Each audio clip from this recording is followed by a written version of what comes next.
పుణ్యరేఖ నీవులే పుట్టినింటి వారికి తులసి కోట నీదిలే మెట్టినింటి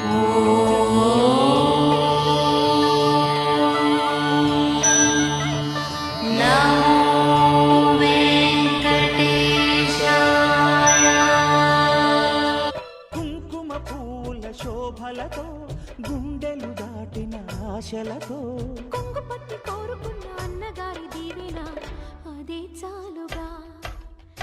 వెలుపల చిరుపూత మామిడి తొలికాత పులుపుల పులకింత పచ్చడిలో మమత కళ్యాణ తీపి కారము పులుపు చేదులు ఉప్పు వగరులాగా మా బంగారు తల్లిని మీకు మరియు మీ కుటుంబ సభ్యులకు శ్రీ పరాభవ నామ సంవత్సర ఉగాది శుభాకాంక్షలు.